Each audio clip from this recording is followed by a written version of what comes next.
Bienvenue dans Point Culte. Ce soir, on explore un endroit que vous connaissez certainement, un endroit culte, le cirque.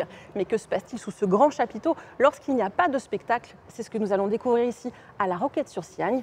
Grâce à la piste d'azur, les élèves s'entraînent pour devenir artistes du cirque. Suivez-nous pour découvrir cette étonnante école du cirque.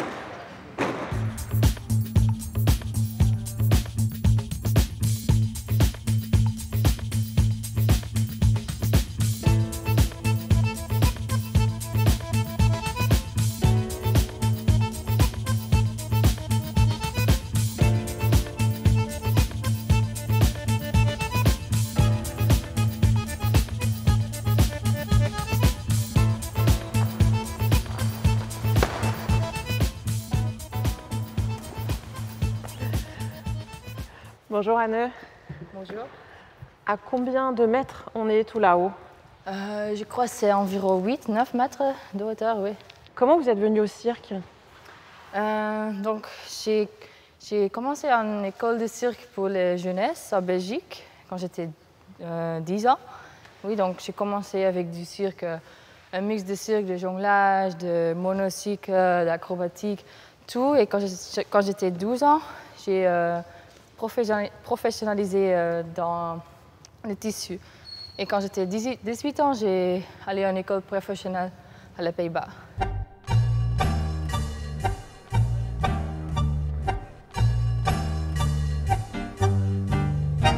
Tous les entraînements, j'ai découvert des nouveaux trucs parce que tu peux séparer, tu peux vraiment faire beaucoup de trucs avec de flexibilité, avec de force, avec dynamique. Il y a beaucoup de trucs à faire.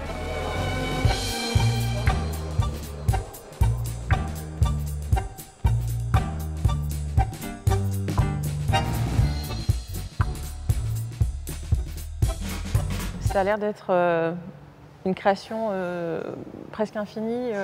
On n'est pas un sport, donc on n'a pas de règles, on n'a pas une manière de faire une technique ou une figure. Si moi j'ai peur ou j'aime pas passer par là, rien n'empêche de trouver un chemin pour passer par là.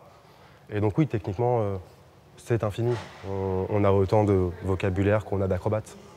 Il faut s'entraîner tous les jours, c'est ce qu'on voit ici en tout cas. C'est le mieux, ouais. C'est assez ingrat, si on s'arrête, on perd la condition physique.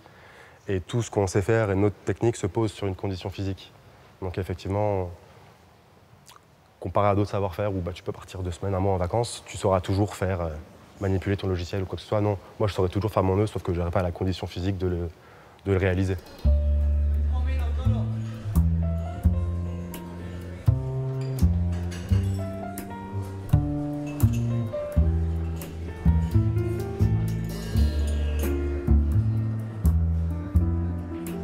Ce qu'on voit autour de nous, derrière vous, ce sont des personnes qui sont en formation.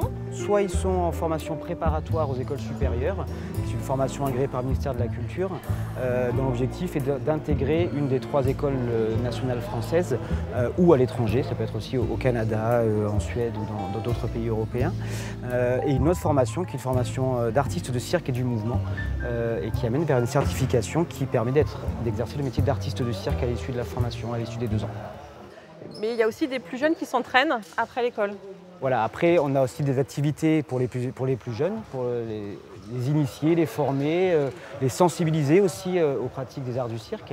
Et donc là, ce sont des enfants qui commencent à partir de l'âge de 4 ans.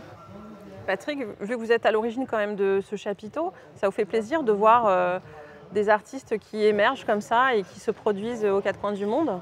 Si je me remémore le début, on nous disait mais bon, oh, ça ne marchera jamais, ça n'existe pas et tout ça. Bon voilà, quoi, ça fonctionne. Et à chaque fois qu'on va dans des festivals de cirque, que ce soit en France ou à l'étranger, on croise d'anciens élèves qui sont passés par ici, dans ce chapiteau, qui sont dans des compagnies internationales, qui sont dans des compagnies françaises et qui vivent de leur métier, qui vivent de leur passion. Donc c'est un plaisir et c'est vraiment une fierté, quoi.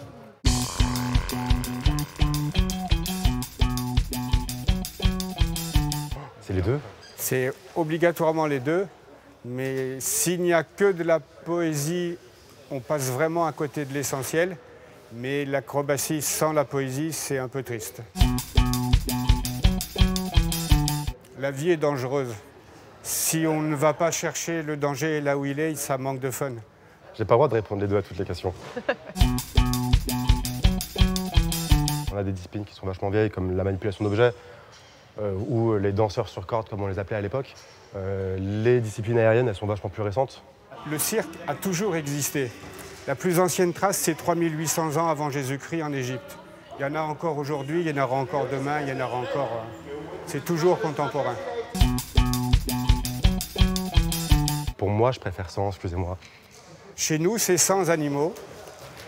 Maintenant, il y en a qui pensent que le cirque, en tous les cas, le cirque moderne, celui qui est né au XVIIIe siècle, il y a des animaux parce qu'il y avait une fonction éducative, pédagogique autour des animaux.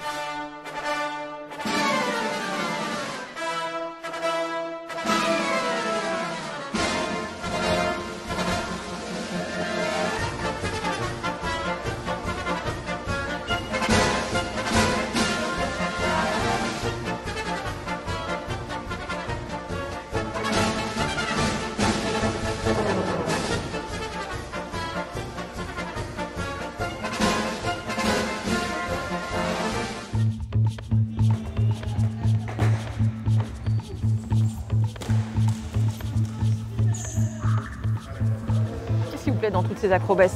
Ça permet, c'est pas comme la gym où c'est que purement sportif, où là on est à la recherche vraiment de la perfection artistique, technique, quoi que ce soit. Là on peut avoir un propos, on peut véhiculer un message, il y a toute cette chose autour que moi j'ai adoré dans le cirque. Quand tu as une scène, tu fais un peu ce que tu veux, voilà, avec tes fêlures, avec ce que tu as envie de partager et tout. Moi c'est ce que j'ai adoré quand j'ai commencé. Et qu'est-ce qui vous plaît dans le cirque, mis à part cet agrès bien sûr? Je me souviens de la première fois où j'ai été sur scène et ça a été une espèce de claque de c'est pour ça, la reconnaissance du public, que ça fait des mois que je me saigne les mains et que je me fais dans le tendinite. Une espèce de ok, c'était donc pour ce moment précis des applaudissements, du retour du public, de la reconnaissance, qui fait que oui, effectivement, ça vaut le coup. Je me souviens très bien un jour où je marchais et puis il y avait un enfant qui était dans le spectacle qui a dit à sa maman, c'est lui le monsieur qui volait. Elle s'est dit bah oui, en fait, c'est génial, oui, c'était moi, je volais. Donc après avec ces mots, mais c'est pour ça, je pense que je fais ce métier, oui.